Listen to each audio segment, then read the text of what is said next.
धेरै उतार चढावहरू हुँदै आएका छन्। हरेक पटक हामी सम्भावनाको एकातिर र अवसरको अर्कोतिर दोसाँधबाट अगाडि बढ्दै आएका छौँ।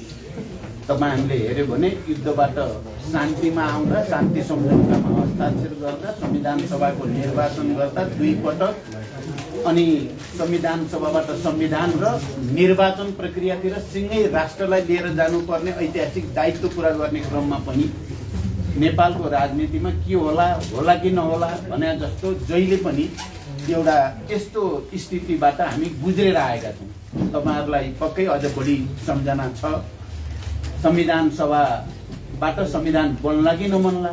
पहिलो संविधान सभा असफल भइसकेपछि दोस्रो संविधान सभाको निर्वाचन जो अपवादको रूपमा नेपालमा भयो। प्राय संविधान सभाको निर्वाचन एउटै देशमा एउटै कालखण्डमा 2 चोटि हुँदैन। त्यति बेला पनि आम जनता र सबै नेपालीहरू कुनै न कुनै रूपमा बडो चाहिँ जटिल अवस्थाको सामना गरेकै हो। संविधान बनिसकेपछि चुनाव होला कि नहोला, चुनाव भइसकेपछि फेरि सिँगै राष्ट्र तराई मधेस पहाड हिमाल सबै नै निर्वाचन प्रक्रियामा सहभागी होला कि नहोला, यस्तैबाट गुज्रिँदै हामी आयौं। र यही प्रक्रियामा गत सालदेखि फेरि संविधान माथि नै घात हुने हो कि लोकतन्त्र र लोकतान्त्रिक मान्यता गणतन्त्र माथि नै घात हुने हो कि भन्ने एउटा बडो चाहिँ जटिल परिस्थितिबाट हामी सबै गुज्र्यौं। तपाईहरुलाई थाहा छ, हामीले गैर संवैधानिक, असंवैधानिक र अलोकतान्त्रिक कदम भनेर त्यति बेला नेकपाकै सरकार हामी पनि थियौं। उसको कदम र त्यो सरकारको कदमका विरुद्ध हामीले आन्दोलन गर्नुपर्ने, पार्टी भित्रै पनि संघर्ष गर्नुपर्ने, पार्टी बाहिर पनि संघर्ष गर्नुपर्ने स्थिति बन्यो। र एउटा ठूलो अपेक्षा सहित अब देशमा सायद राजनैतिक स्थिरता हुन्छ र विकासले एउटा नयाँ गति लिन्छ भन्ने जो अपेक्षाको साथ वाम गठबन्धनलाई झण्डै 2/3 बहुमत जनताले मत दिएको थियो, त्यो पनि असफल भएर अब फेरि के होला भने जस्तो स्थितिबाट हाम्रो समाज गुज्रिन गयो। धेरै ठूलो जनताको बल, बुद्धिजीवीहरू, पत्रकार, हामी सबै नेपालीहरूले असंवैधानिक र अलोकतान्त्रिक कदमका विरुद्ध त्यसलाई प्रतिगमन भनियो, प्रतिक्रान्तिका विरुद्ध आन्दोलन पनि भनियो र सबैको जोड बलले अन्ततः प्रतिनिधि सभा फेरि विघटित भएको पनि पुनर्स्थापित भयो। अब त केही होला भनेको केही महिना नबित्दै फेरि विघटन भयो, फेरि के होला भन्ने जस्तो स्थितिबाट गुज्रियो र हामीले एउटा नयाँ राजनीतिक गठबन्धन बनाउने लेभलसम्म आयौं। तपाईहरुलाई त्यो पनि थाहा छ, त्यो गठबन्धनको बनाउने बेलाको मुख्य मान्यता भनेको हामीले स्थापित गरेको यसले संविधानको रक्षा अनि लोकतान्त्रिक गणतन्त्रको रक्षा र राष्ट्रियताको रक्षा, यी 3टा मूलभूत विषयमा ध्यान केन्द्रित गरेर नै हामीले गठबन्धन बनाएका थियौं। र त्यो गठबन्धनलाई प्रतिनिधि सभाको बहुमत सदस्यहरूको समर्थन प्राप्त भयो।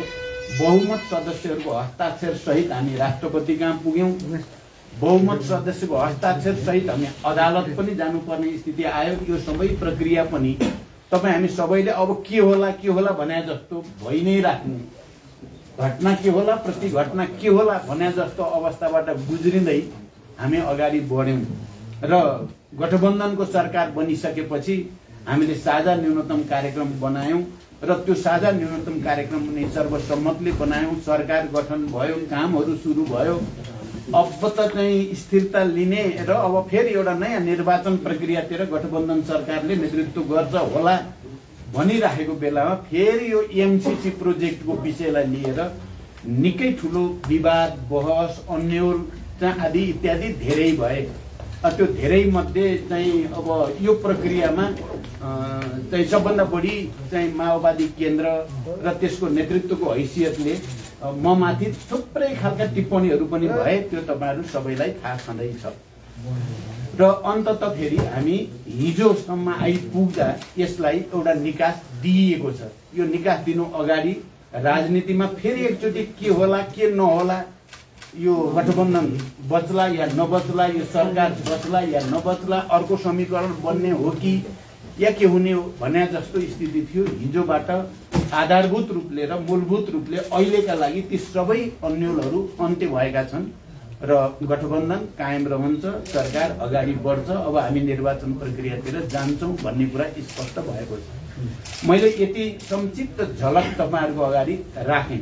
अब त्यसपछि म दोस्रो विषय के राख्न चाहन्छु भने एमसीसी को विषय। त्यसो त सुरुमा हाम्रै पार्टीको नेतृत्वको सरकार भएको बेलामा नै यो एमसीसी प्रोजेक्ट बारे छलफल बहस सुरु भएको हो र त्यसपछि विभिन्न सरकारहरू हुँदै चाहिँ जाने क्रममा पछिल्लो चोटि खास गरी नेकपाकै सरकार भएको बेलामा चाहिँ यो विषय विवादित हुन पुग्यो।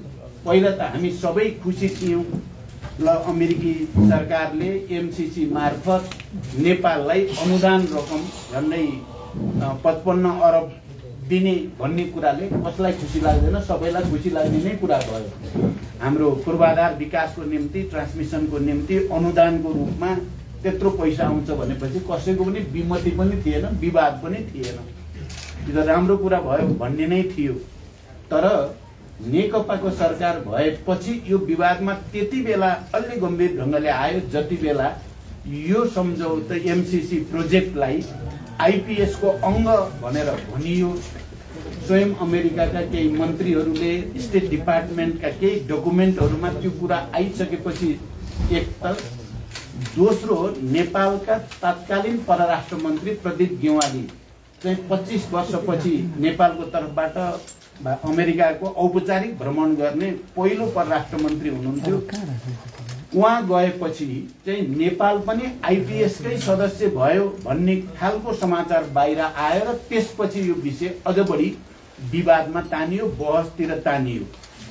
त्यसपछि पहिला ओरिजिनल यो सहमति हुँदा यसलाई पार्लियामेन्टबाट रेटिफिकेसन गर्नुपर्ने, अनुमोदन गर्नुपर्ने भन्ने केही पनि प्रावधान थिएन।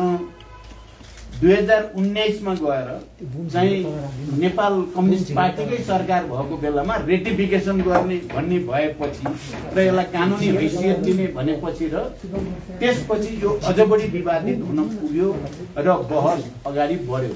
पत्रकार साथीहरू, मलाई अब यो मेरो लागि खुसीको कुरा पनि छ र बडो चाहिँ अप्ठ्यारो कुरा पनि हो। नेपाल कम्युनिस्ट पार्टी नेकपाको त्यति बेलाको पार्टीमा कार्यकारी अध्यक्षको हैसियतले केन्द्रीय समितिको बैठकको मैले एक्लैले अध्यक्षता गरेको एक मात्र बैठक थियो। चाहिँ केन्द्रीय समितिको बैठक तपाईलाई थाहा छ, राष्ट्रिय सभागृहमा त्यो बैठक सञ्चालित थियो र त्यो बैठकमा त्यो एमसीसी को विषयमा हाम्रो काफी बहस भयो। केन्द्रीय कमिटीमा केपी ओली समेत भएको केन्द्रीय कमिटी भयो र मेरै अध्यक्षतामा मैले यसको अझ गम्भीर अध्ययन गरेर मात्रै यसको बारेमा निचोड्न पाउनु उचित हुन्छ। यद्यपि केन्द्रीय कमिटीको अत्यधिक बहुमत एमसीसी विवादित छ, यसलाई केही यथास्थितिमा पारित गर्न सकिँदैन भन्ने मत त धेरैको थियो। तर मैले यसलाई अझ गम्भीर अध्ययन गरेर मात्रै निचोडमा पुग्न उचित हुन्छ भनेर कमरेड झलनाथ खनालको नेतृत्वमा अनि भीम रावल र प्रदीप गेवाली समेतको चाहिँ कार्यदल बनेको कुरा पनि तपाईहरुलाई थाहा छ। म यसकारण मैले यसलाई अलि बढी जोड दिन्छु कि मेरै अध्यक्षतामा बसेको केन्द्रीय कमिटीको बैठकले यो बारेमा पार्टीमा बहस गरायो र यसको बारेमा समुचित निष्कर्षमा पुग्नको लागि भनेर कार्यदल बन्यो र कार्यदलले आफ्नो ढंगले अध्ययन गरेर जो निचोड दियो त्यो निचोड यो एमसीसी प्रोजेक्टलाई खारेज गर्ने भन्ने त थिएन, होइन, तपाईहरुले थाहा पाइसक्नु भएकै होला। तर यसमा केही विषयहरू चाहिँ अलिक गम्भीर प्रकृतिका छन्। त्यसकारण यो आईपीएस सँग सम्बन्धित कुरा, नेपालको संविधान र एमसीसी कानूनसँग सम्बन्धित कुरा, नेपालको जमिन र अन्य चाहिँ प्राकृतिक साधन स्रोतको स्वामित्वसँग सम्बन्धित कुरा, अनि त्यसमा काम गर्ने अफिसियलसँग सम्बन्धित कुरा, यी केही चाहिँ यस्ता विषय छन् जुन विषयमा चाहिँ परिमार्जन या संशोधन नगरिकन चाहिँ पास गरियो भने यो नेपालको राष्ट्रिय हितमाथि चाहिँ आघात हुन्छ भन्ने सुझाव सहितको प्रतिवेदन त्यो दिएपछि चाहिँ विवाद नयाँ चरणमा प्रवेश गर्यो। त्यति बेला नेकपा भित्रै पनि हामी सचिवालयमा भएका, केन्द्रीय कमिटीमा भएका अत्यधिक बहुमत यसलाई परिमार्जन र संशोधन नगरी पारित गर्न हुँदैन भन्नेमा पर्यौं। प्रधानमन्त्री केपी ओली चाहिँ फेरि एज इट इज नै पारित गर्नुपर्छ भन्नेमा पर्नु भयो। उहाँ धेरै ठुलो अल्पमतमा हुनुहुन्थ्यो त्यति बेला। 7 जनाको चाहिँ 9 जनाको सचिवालय त्यति बेला नेतृत्वको टिम, त्यसमध्ये 7 जना चाहिँ यसलाई परिमार्जन र संशोधन गरेर मात्रै पारित गर्नुपर्छ भन्नेमा थियौँ हामी। केपीजी र अर्को 1 जना मात्रै, अहिले म नाम लिन चाहन्न, उहाँहरू चाहिँ होइन जसरी भए पारित गर्नुपर्छ भन्ने थियो। र यो बहस नेकपा भित्र पनि चल्यो, बाहिर समाजमा नै चल्यो, राजनीतिक दलहरूमा चल्यो, सबैतिर चलिरहेको बेलामा पहिलोचोटि मैले नै के एउटा कुनै प्रस्ताव हाम्रो पार्लियामेन्टबाट पारित गरेर संकल्प भनौँ या अर्को कुनै नाम दिएको प्रस्ताव चाहिँ पारित गर्यो भने चाहिँ त्यसपछि एमसीसी प्रोजेक्टलाई अगाडि बढाउन सहज हुन्छ कि भनेर पहिला विचार राखेको मैले हो। पत्रकार साथीहरू, तपाईहरुलाई स्पष्ट होस् र आम जनतालाई पनि म प्रश्न गर्न चाहन्छु, मैले कुनै न कुनै प्रस्ताव पार्लियामेन्टबाट पारित गरेर यसलाई परिमार्जन भनौँ या यसलाई स्पष्ट पार्ने गरी जान सकियो भने समस्या समाधान हुन्छ कि भने। तर त्यति बेला अहिलेका प्रधानमन्त्री शेरबहादुर देउवा प्रतिपक्षको नेता हुनुहुन्थ्यो।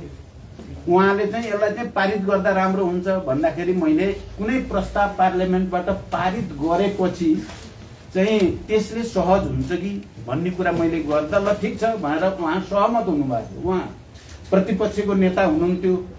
मैले त्यो कुरा राख्दा उहाँले ठिक छ ल संकल्प भनौँ या अर्को केही भनौँ, एउटा प्रस्ताव पार्लियामेन्टबाट पारित गरौँ र एमसीसीलाई त्यसैसँगै एकैचोटि पारित गरौँ भन्ने कुरा त्यति बेला भयो। यो कुरा पनि मैले आज स्पष्ट गर्नुपर्छ कि त्यति बेला चाहिँ केपी ओली जो प्रधानमन्त्री हुनुहुन्थ्यो, हाम्रै पार्टीमै हुनुहुन्थ्यो, उहाँले चाहिँ संकल्प या अरू कुनै पनि प्रस्ताव चाहिँ जरुरी छैन, एक अक्षर पनि चेन्ज गर्न सकिँदैन, त्यसकारण चाहिँ प्रचण्डहरूले जे भन्न खोजेका छन् त्यसमा मेरो सहमति छैन भनेर चाहिँ शेरबहादुरजीलाई केपीजीले पटक पटक भनेर नमानेपछि कुनै पनि प्रस्ताव त्यति बेला पारित हुन नसकेको हो। यो कुरा सायद बाहिर अहिलेसम्म आएको छैन। आज म तपाईहरुलाई प्रश्नसँग भन्न चाहन्छु, कुरा त्यहाँसम्म पुगेको थियो। तर त्यसपछि त प्रतिनिधि सभा विघटन भयो के भयो, मैले अघि चाहिँ संक्षिप्तमा चाहिँ पृष्ठभूमि राखि नै हालेँ। र पछि चाहिँ जब विवाद चर्किँदै गयो यता गठबन्धन बन्यो, हाम्रो चिन्ता चाहिँ के हो भने यो विषयले कहीँ कतै हामी जो प्रतिगमनका विरुद्ध लड्ने भनेर आन्दोलित पनि भयौं, संविधानको रक्षा, संघीय लोकतान्त्रिक गणतन्त्रको रक्षा, समावेशी समानुपातिकताको रक्षा भनेर सडकबाट र सबैतिरबाट सबै सेक्टर आन्दोलित भएर हामी पुनर्स्थापित भयौं र अब अलिकति सुरक्षित भयौं कि भनेको त एमसीसी को कारणले फेरि राजनीतिक दलहरूमा विभाजन, समाजमा विभाजन, राष्ट्र नै विभाजित मानसिकतामा जान थालेपछि मैले चाहिँ यो विषय चाहिँ यसो भयो भने यसको कालान्तरमा या अन्तत हुन के जान्छ भने फेरि संविधानमाथि घात, फेरि लोकतन्त्रमाथि घात होला कि भनेर मैले यसलाई कुनै तरिकाको कुनै उपाय खोज्न सकिन्छ कि भन्ने सन्दर्भमा अलिकति ढिलो लैजाउँ, छलफल गरौँ। त्यसकारण तपाईहरुले ध्यान दिनुभएकै होला, मैले पटक पटक राष्ट्रिय सहमति हुन उचित हुन्छ, यस्तो राष्ट्रिय महत्त्वको संवेदनशील विषय, जनतामा यति धेरै विवाद बहस भइरहेको विषयमा राष्ट्रिय सहमति गर्नु उचित हुन्छ भनेर मैले नै प्रस्ताव राखेको हो। र प्रधानमन्त्रीजी त्यसमा सहमत पनि हुनुहुन्थ्यो, गठबन्धनमा त्यसमा सहमति पनि भयो र पटक पटक बालुवाटारमा सर्वदलीय बैठक बोलाइयो पनि, प्रधानमन्त्रीजीले बोलाउनु भयो पनि, तर प्रतिपक्ष नआइदिँदा चाहिँ त्यो फेरि अगाडि जान सकेन। र मैले नै फेरि प्रधानमन्त्रीजीलाई बालकोट गएर भए पनि केपीजीसँग कुरा गर्न पर्यो र यसमा त उहाँको विमति हुने कुरा होइन हिजोदेखि। त्यसैले राष्ट्रिय सहमति गरेर जो कसरी यसलाई अगाडि बढाउने टुङ्गोमा लैजाउँ भनेर मेरो सुझाव चाहिँ मैले पटक पटक प्रधानमन्त्रीलाई दिएँ र त्यति बेला राष्ट्रिय सहमति बनाउने उद्देश्यले नै प्रधानमन्त्रीजी बालकोट गएर पनि यसमा तपाईले मद्दत गर्नु पर्यो पनि भन्नुभयो। तर चाहिँ नेकपा एमाले केपीजीले अर्कै इस्यु जो लिएर चाहिँ सदन अवरोध गर्नु भएको छ, त्यही नै सभामुख हटाउनु पर्ने, 14 जना सांसद गैर सांसदलाई सांसद हुनु आदि इत्यादि तपाईहरुले बुझिराख्नु भएकै छ। त्यही कुरा भन्नुभयो भन्ने भयो र त्यो सम्भव भएन। अब यतापट्टि दबाब बढ्दै गएपछि मैले प्रधानमन्त्री समेत बसेर हामी सकारात्मक ढङ्गले नै सोध्दैछौँ। हामी सबै दलहरूको बिचमा अनि समझदारी बनाउनु परेको छ। मैले त्यहाँ गरेको पत्रकार बुद्धिजीवीहरूसँग पनि हामी सहमति समझदारी बनाउन कोसिस गर्छौँ र हामी अन्ततः यसलाई सकारात्मक ढङ्गले नै ल्यान्डिङ गर्छौँ भन्ने पत्र लेखियो। त्यो पत्र लेखेपछि त यति धेरै विवाद छ त त्यो पत्र बाहिर आएपछि अब तपाईँहरूले थाहा पाउनु भएको छ। मलाई त मानौ म त भिलेनै जस्तो डबल डिलर जस्तो के कति दिनसम्म त त्यही नै चाहिँ चलि नै राख्यो। जबकि मेरो मनसार म पुरै गम्भीरताको साथ तपाईँहरूको अगाडि र तपाईँहरू मार्फत आम नेपाली जनता मेरो चाहना चाहिँ राष्ट्रिय सहमति बनोस्, सबैको यस्तो विषयमा विवादित भएर विभाजित समाज बन्न नजाओस्। यसकै कारणले संविधानै फेरि खतरामा पर्ने, लोकतन्त्रै फेरि खतरामा पर्ने हो कि भन्ने जो चित्र देखिन थाल्यो त्यस्तो नहोस् भन्ने मात्रै मेरो मनसाय थियो। कसैलाई झुक्क्याउनु ठग्नु त मेरो मनसाय थिएन। तर मेरो त्यो इमानदार प्रयास राष्ट्रिय सहमति गर्ने, सबैको बीचमा समझदारी बनाउने मेरो प्रयासलाई यति धेरै के भन्ने त्यसलाई विद्रूपीकरण गरियो भनौँ, यति धेरै भल्गराइज भयो कि मानौ प्रचण्ड भन्ने मान्छे त के हो भन्या जस्तो गरिकन प्रचार भयो। जबकि त्यो त्यस्तो थिएन, कहीँ न कहीँ राष्ट्रिय सहमति बनाउने भन्ने नै थियो। पछि तपाईँले यो पनि देख्नु त्यो सहमति बनाउने उद्देश्यको साथमै प्रधानमन्त्री म र केपी ओली बालुवाटारमा एउटा बैठक, किनकि केपी ओली माधव भएको ठाउँमा आउनै नचाहने। अनि मैले पहिल्यै माधवजीसँग कुरा गरेर अब तपाईँलाई त उहाँले चाहिँ अब भएपछि उपस्थितै हुनुहुन्न, त्यसो भएर तपाईँ चाहिँ हाम्रो कुरो मिलेकै छ, हामी कुरा गर्छौँ भनेर उहाँ समेतको सहमति लिएर अनि हामी बालुवाटारमा बैठक बस्यौँ। र मैले के भन्यो भने यो अब एमसीसी जटिल हुँदै गयो, हुँदा यसले गर्दा राष्ट्रिय हाम्रो एकता नै खलबलिएला जस्तो राजनीतिक दल है। मैले भन्दाखेरि चाहिँ वास्तवमा विस्तृत शान्ति सम्झौता पछि नेपालमा एउटा नयाँ खालको राजनैतिक एकता बनेकै हो, नयाँ राष्ट्रिय एकता पनि बनेको हो। संविधान सभाबाट संविधान बनेपछि समावेशी समानुपातिकताको आधारमा एउटा नयाँ प्रतिनिधित्व प्रणालीको राज्य पनि बनेकै हो। अब यो एमसीसीको कारणले नै यो भत्किने हो कि भन्ने चिन्ताले मैले त्यो दिन राखेको थिएँ तीनजना नेताको अगाडि, दुईजना भनौँ। मैले भने कि तपाईँहरू दुवै पक्षको पहिले नै विदाउट रिजर्भेसन यो एमसीसी पास गर्ने, बिना शर्त पास गर्ने भन्ने हो। तपाईँहरू दुईजना मिलेर पास गर्नुभयो भने हामीले चाहिँ हामी अलिकति विमतिवाला पर्यौँ, बिना परिमार्जन बिना संशोधन हुँदैन भन्नेवाला हामी पर्यौँ। हामीलाई त्यही भन्न दिनुहोस्, तपाईँहरू मिलेको चाहिँ मिलेर पास गर्नुहोस्, यसले के फरक पर्छ भन्ने प्रस्ताव थियो मेरो। मलाई लाग्छ त्यो प्रस्ताव पनि राष्ट्रिय सहमतिको एउटा विकल्प थियो, त्यो समझदारीबाट यसलाई टुङ्ग्याइदिने विकल्प थियो। तर त्यसमा पनि सहमति भएन। खास गरी एमाले केपी ओलीजीको सदन नखुली हुँदैन, चाहिँ सांसद नहटाइ हुँदैन, सभामुख नहटाइ हुँदैन भन्ने एकहोरो रटले गर्दा यो समस्या सहज ढङ्गले समाधान हुने देखिएन। त्यसपछि अब सडकमा पनि आन्दोलनहरू चाहिँ देखि नै गयो, बढ्दै जान थाल्यो। विवाद पार्टीहरूभित्र पनि विवाद बढ्दै जान थाल्यो र अन्तिमतिर आउँदा मैले अब यसलाई टुङ्ग्याउनतिर लाग्दैछु। अन्तिमतिर आउँदा मेरो चाहिँ दिमागमा त के हुनु भने मैले के चित्र देख्न थालेँ भने यो विषयलाई हामीले ठिक ढङ्गले ह्यान्डल गरिएन भने शान्ति सम्झौता पनि दुर्घटनामा पर्ने चित्र देखेँ।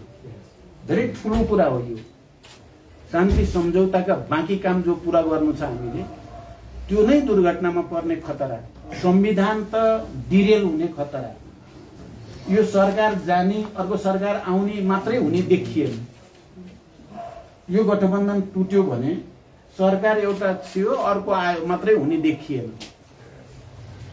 धेरै चिज उल्टिने खतरा देखियो। त्यसो भएपछि हामीले भन्यौँ, हामीले त पोजिसन पहिला एउटा कुरा के भएको थियो गठबन्धन भित्र र प्रधानमन्त्रीजीसँग भने अब यहाँ त हाम्रो विमति रहिराखेकै छ एमसीसी बारे, त्यसकारण हामीले एउटा शब्द त्यहाँ प्रधानमन्त्रीजीले र मैले प्रयोग गरेका थियौँ र त्यसमा भएको थियो एग्री टु डिसएग्री गरौँ, गठबन्धन पनि नतोडौँ, तपाईँहरू विपक्षमै मत, हामीले त विपक्षमा मत हाल्ने भनेका थियौँ हामीले। तपाईहरु विपक्षमा हाल्नुस्, हामी पक्षमा हाल्छौँ, जिते जिते ठिकै छ, हारे पनि ठिकै छ, गठबन्धन चाहिँ नतोड्ने भन्ने एउटा जेन्टलम्यान एग्रिमेन्ट जस्तो भयो। शब्द प्रयोग गर्यो, एग्री टु डिसएग्री, असहमत हुन सहमत हुने भन्ने गरेर उठ्यो। तर यो चिज त्यति सजिलो थिएन, यो चिज त्यति सजिलो थिएन।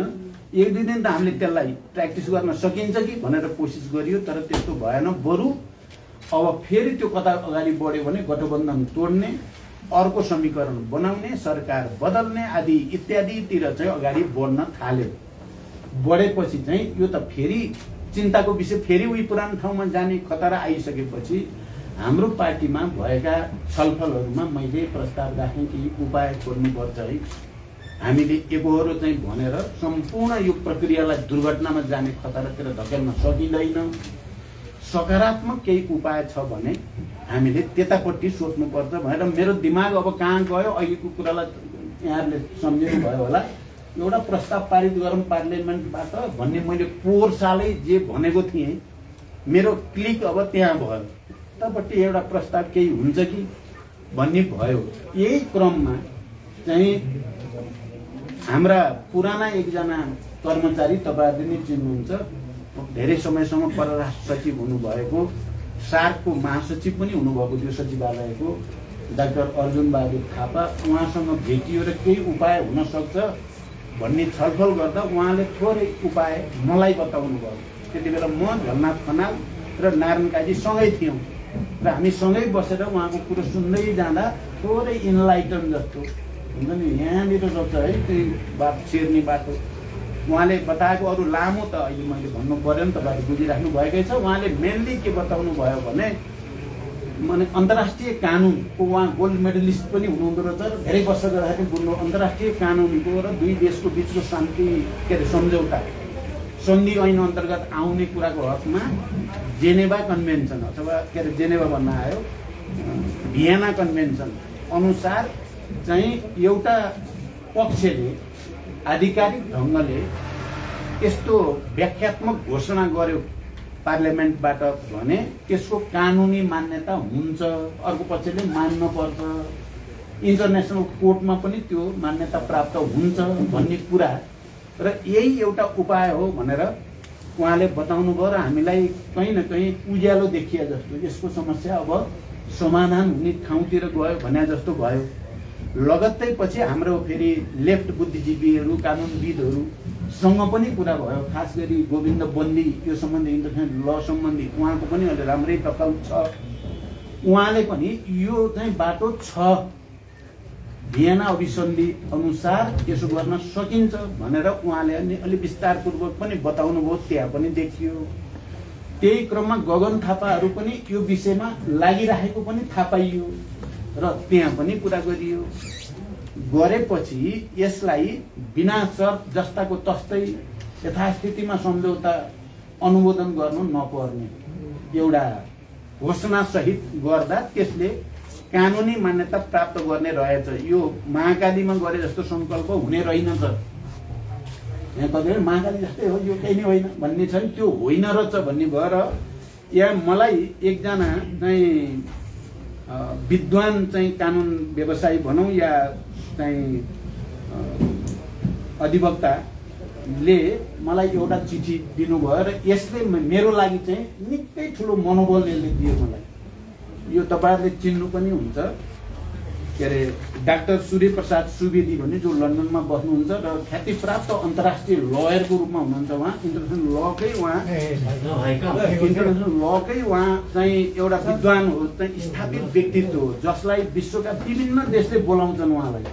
एउटा नेपालीको छोरा भए पनि उहाँ ख्यातिप्राप्त हुनुहुन्छ। उहाँले मलाई सुझावको रूपमा मेरै नाममा चिठी लेख्नु भएको छ, कन्फिडेन्सियल भनेर। यो चिठी छ तपाईको 4 पेजको र यो 4 पेजको चिठीले चाहिँ पुरै कन्फिडेन्स दिन्छ कि यो एमसीसीलाई यथास्थितिमा पारित नगर्ने कानुनी अन्तर्राष्ट्रिय रूपले मान्यता प्राप्त कानुनी बाटो छ्याङ्ग पार्नु भएको छ। यो छ, यसो गर्यो भने चाहिँ मतलब अर्को पक्षले पनि मान्न पर्छ, एक्सेप्ट गर्नुपर्ने हुन्छ। गरेन भने स्वतः खारेज हुने ठाउँमा पुग्छ, त्यो प्रोजेक्टै खारेज हुने ठाउँमा पुग्छ। भन्ने कुरालाई उहाँले कानुनी रूपले, यो पोलिटिकल भन्दा नि कानुनी रूपले त्यो कुरा क्लियर गरेपछि अनि हाम्रो मेरो चाहिँ कम्तीमा पनि मैले जसले पौरदेखि अलरेडी भए केही छ कि पार्लियामेन्टबाट प्रस्ताव पास गरेर भन्नेवाला परे म पहिलो। अहिले रामचन्द्र पौडेलले हिजो पनि भन्नुभयो हाम्रो गठबन्धनको बैठकमा, तपाईँले हो नि यो सुरु गरे त भन्नुभयो। हो त म त राष्ट्रिय सहमति बनाउने कसरी होला भन्ने चिन्ता हो, सबै चिज उल्टिने हो कि भन्ने चिन्ताले हो भने मैले। र यो भएपछि हाम्रो पार्टीको चाहिँ लिडरसिपका चाहिँ सिनियर लिडरहरूको बैठकमा मैले यी सबै तर्कको आधारमा अब दायाँ बायाँ गर्न हुँदैन, देशलाई दुर्घटनामा जान दिन हुँदैन। अब हामीले एउटा इन्टरप्रिटेटिभ चाहिँ डिक्लेरेसन अथवा व्याख्यात्मक घोषणा सहित एमसीसीमा जोडेर एकैचोटि पारित गरियो भने त्यो त्यसको अङ्ग बन्छ। त्यही बिचमा फेरि केही साथीहरूले अमेरिकन दूतावासमा गएर कुरा पनि गर्नुभयो, यो एक्सेप्ट हुन सक्छ भन्ने सङ्केत पनि आयो। त्यो सङ्केत आइसकेपछि र यसको सबै चाहिँ लिगल चाहिँ परिस्थितिहरूको चाहिँ विचार गरिसकेपछि हाम्रो पार्टीमा हामीले यसलाई अब यो घोषणा सहित पारित गरिदिनुपर्छ भन्ने निर्णय गरियो। यद्यपि केही साथीहरूको विमति रह्यो, तपाईँहरूले थाहा पाइराख्नु भएकै छ। त्यसपछि तुरन्तै गठबन्धनको बैठक बसियो र हिजो बेलुकासम्म आउँदा यो पारित भयो। र मलाई चाहिँ र हाम्रो पार्टीलाई, किनकि म शान्ति सम्झौताको एउटा हस्ताक्षरकर्ता हुनुको नाताले संविधान सभाबाट संविधान बनाउन धेरै नै मेहनत गर्ने एउटा पात्र हुनुको नाताले पनि संविधान बनिसकेपछि निर्वाचन गराउन तराई मधेसदेखि सबैलाई चाहिँ एक ठाउँमा ल्याउन धेरै मेहनत गरेको पात्र हुनुको पार्टी हुनुको नाताले र अहिले फेरि राष्ट्रिय सहमति भत्किन्छ कि भन्ने चिन्ताको साथ मैले कहिले चिठी लेखेर हुन्छ कि कहिले के गरेर हुन्छ कि भनेर भन्दै गरेको नाताले पनि हिजो यो पारित भएपछि म निकै खुसी छु। देश दुर्घटनाबाट बच्यो, संविधान बच्यो, गठबन्धन बच्ने कुरा त त्यति ठुलो मान्दिनँ म चाहिँ। संविधानै, किनभने पोहोर साल त हामी त्यही हो नि, अब त्यही प्रवृत्तिहरू एक ठाउँमा जाने स्थिति बन्यो भने त अप्ठ्यारो आउँछ। त्यसबाट बचेको छ र यसले कानुनी र वैधानिक बाटो प्राप्त गरेको छ। यो शुद्ध हामीले पहिला गरेको आफ्नो सङ्कल्प मात्रै होइन, यो इन्टरनेसनल लद्वारा इस्टाब्लिस भएको प्रक्रिया र मान्यता हो। अहिले कतिपय साथीहरूलाई होइन यो कागजको कस्तो हो, यसको केही अर्थै छैन, यो ठगपत्र हो के भन्छन्, निकै ठुलो भ्रम छ। हामी सबैले गर्व गर्नुपर्छ, राष्ट्र फेरि एकताबद्ध भएको छ, राजनीतिक दलहरू फेरि एक ठाउँमा उभिएका छन्, नेपाली समाज विभाजित हुनबाट बचेको छ र विकास निर्माणको निम्ति आएको परियोजनालाई हामीले हिजो 12 बुँदे जो चाहिँ घोषणा गरेका छौँ त्यसले आर्थिक परियोजनाको रूपमा विकासलाई पनि निकास दिएको छ। हाम्रो राष्ट्रिय सार्वभौमिकता, हाम्रो भौगोलिक अखण्डता, हाम्रो असंलग्न नीति, हाम्रो संविधान, हाम्रो कानुन, हाम्रो सेक्युरिटी सिस्टमलाई पनि राम्रैसँग हाम्रो स्वतन्त्र अडान चाहिँ हिजोबाट स्थापित भएको छ। यसमा हामी सबैले यसलाई सकारात्मक ढङ्गले हेर्नु, सकारात्मक ढङ्गले स्थापित गर्न जरुरी छ भनेर म भन्न चाहन्छु। धन्यवाद। मैले राख्ने कुरा लामो भएकोले म सकिन। अध्यक्षज्यू, अब यहाँले अलि भर्खरै भनेअनुसार यो प्रतिनिधि सभाबाट पास हुनु, अनुमोदन हुनु अगाडि अमेरिकन एम्बेसीसम्म पुगेर त्यहाँबाट ओके भइसकेपछि बल्ल त्यो ड्राफ्ट आएको भन्ने आशय बुझ्न सकिन्छ? यस्तो पनि होइन। यो त मैले भने नि, त्यहाँ जानुभन्दा, अमेरिकन दूतावासमा जानुभन्दा अगाडि नै यी डकुमेन्टहरू म कहाँ आइपुगेका थिए र मैले आफ्नो ढङ्गले स्वतन्त्र निर्णय गरेको हो। गरेपछि यसलाई अमेरिकाले पनि एक्सेप्ट गरिदियो भने राम्रो कुरा हुन्छ भनेर पछि गइया हो र त्यसलाई अमेरिकाको पनि सकारात्मक आएपछि झन् राम्रो कुरा भयो। भनेपछि अब तपाईँको पार्टीको देव गुरुङहरू, नारायणजी श्रेष्ठज्यूहरूले जुन प्रतिक्रिया जनाइराख्नु भएको छ यस सम्बन्धमा तपाईँले भनाइ के छ? देव गुरुङजीको अहिले त्यस्तो केही नेगेटिभ छैन। उहाँ पार्टीको जे निर्णय हो त्यसलाई इमान्दारीका साथ पालन गर्नुपर्छ भन्ने ठाउँमा आइसक्नु भएको छ। पहिला उहाँका अलिकति भनाइहरू थिए उहाँले एक खालको, तर गुरुङजीको अहिले कहीँ कतै नेगेटिभ टिप्पणी छैन। हिजो तपाईँहरूले देख्नुभयो हाम्रो संसदीय दलको बैठकमा या चाहिँ सदनमा पनि उहाँले पुरै गम्भीरताको साथ पार्टीको निर्णय कार्यान्वयनमा लाग्नुभयो सक्रियतापूर्वक। उहाँको होइन अब नारायणकाजी कमरेडले राख्नुभयो, हामीले त्यति बेला भनेको अब तपाईँले मतभेद राख्ने अधिकार त हुन्छ पार्टीमा, सबै एकै मत हुनुपर्छ भन्ने छैन। मैले भने तपाईँ विचार राख्नुहोस्, त्यसलाई सम्मान गरिन्छ। केन्द्रीय समितिको बैठक आउँदैछ, केन्द्रीय समितिको बैठकमा तपाईँले व्यवस्थित रूपले राख्नुहोस्, त्यसमा पनि केही आपत्ति हुँदैन। म सम्मानै गर्छु मैले पनि अस्तिसम्म चाहिँ यो बाटो चाहिँ पुरै क्लियर नहुँदासम्म चाहिँ समस्या हुन्छ भनेकै हो। तर अहिले म चाहिँ छ्याङ्ग भएको छु, यो राम्रो चिज हो भन्नेमा तपाईँको छ भने राख्नु, बाहिर चाहिँ नबोल्नुहोस् भन्ने भएको थियो। तर उहाँ बाहिर जानु हो, उहाँलाई लाग्छ अब यो भनेपछि चाहिँ सबै भयभरका कार्यकर्ता मैतिर केन्द्रित हुन्छन् भन्ठान्नु भयो होला, जनता जति हर्रै मैतिर आउँछन् भन्ठान्नु भएको होला। तर उहाँले चाहिँ त्यसो नगर्नु राम्रो हुन्थ्यो। अझै पनि मैले के भने तपाईँ चाहिँ केन्द्रीय समितिमै व्यवस्थित रूपमा आफ्नो विचार राख्नु, बाहिर राखेर यो यसमा चाहिँ यसको एमसिसीको विरोध गर्ने बित्तिकै सबै जनता एकतिर आउने भयो त हाम्रो चाहिँ बिचरा चाहिँ प्रेम सुवाल लगातार मुर्दाबादका मुर्दाबाद गर्नुभएको छ। नेपाल पुरै चाहिँ त्यहीँ जान पर्ने, अरू छन् नि मुर्दाबादका मुर्दाबाद भन्ने जति त सबै उतै लाग्नु पर्ने, त्यस्तो हुँदैन। महाकालीमा बिचरा चाहिँ राष्ट्रघात भयो भनेर वामदेवजी पुरा चाहिँ केन्द्रीय समितिको त्यति बेला एमालेको केन्द्रीय समितिको झन्डै आधा केन्द्रीय लिडरहरू लिएर जानुभयो, भोट आउने बेलामा 0, एउटा पनि जित्नु भएन। त्यसमा कोही सेन्टिमेन्टमा आउनुपर्ने आवश्यकता छैन भन्ने हो मेरो।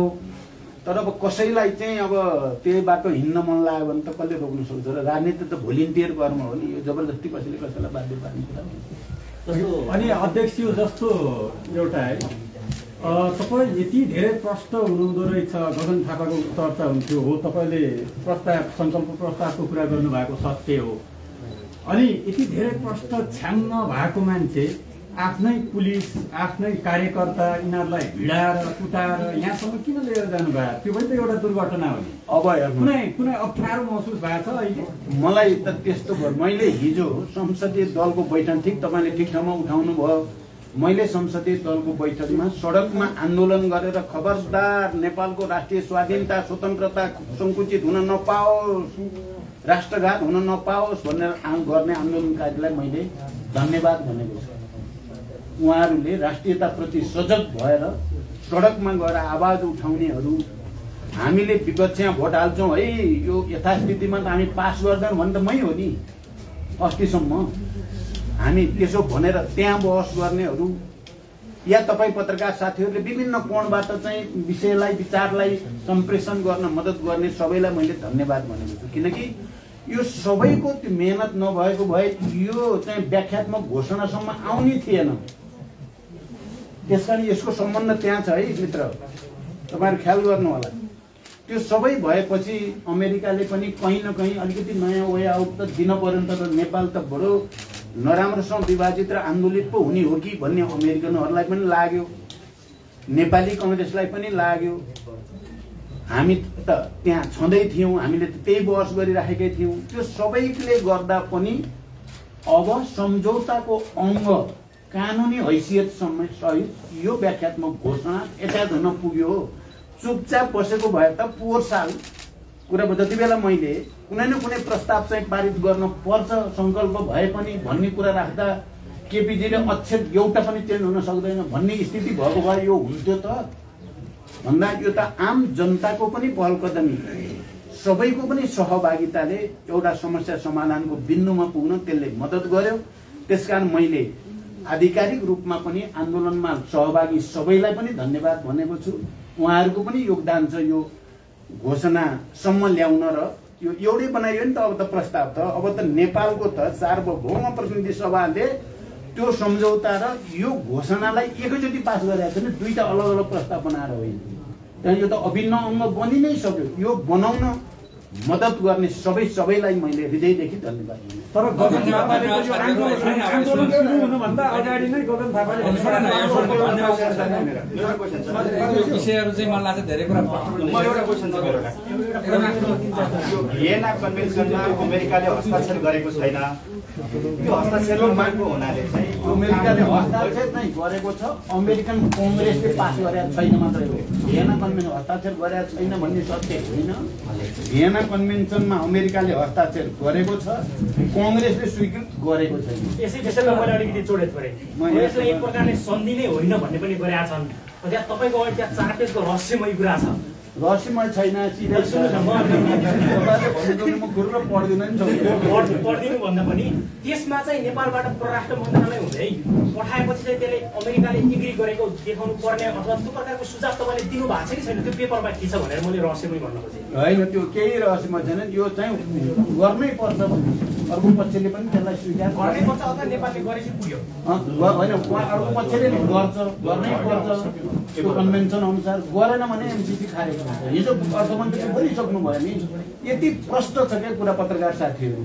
अब तपाईँहरूले चाहिँ कमसेकम आजको यो तपाईँहरूको यो विस्तृत भेटघाटपछि म माथि अनावश्यक लान्छना र मैले नै बिगारे भने जस्तो भएकोलाई प्लिज क्लियर गरिदिनुहोस्। यो देशको लागि, राष्ट्रको स्थिरताको लागि, संविधानको रक्षा र लोकतन्त्रको रक्षाको लागि। धन्यवाद। एकवटा क्वेसन गरौँ न अध्यक्ष। एमसिसी अनुमोदनसँगै विप्लव समूहको फरक धार निस्किरहेको छ। यसले भविष्यमा त्यस्तो दुर्घटना हुने सम्भावना छ कि छैन, यसलाई यहाँले कसरी त्याग उहाँहरू पनि शान्ति प्रक्रियामा आइ नै सक्नु भएको छ। उहाँहरूसँग भएका हिजो केपी ओलीजीले गरेका सम्झौता अनुसार उहाँहरूलाई चाहिँ उन्मुक्ति दिने सबै कुरा गर्नुपर्छ। उहाँले आफ्नो मत राखे पनि शान्तिपूर्ण र वैधानिक ढङ्गले नै जाने कुरा भएकोले समस्या हुँदैन भन्ने लाग्छ।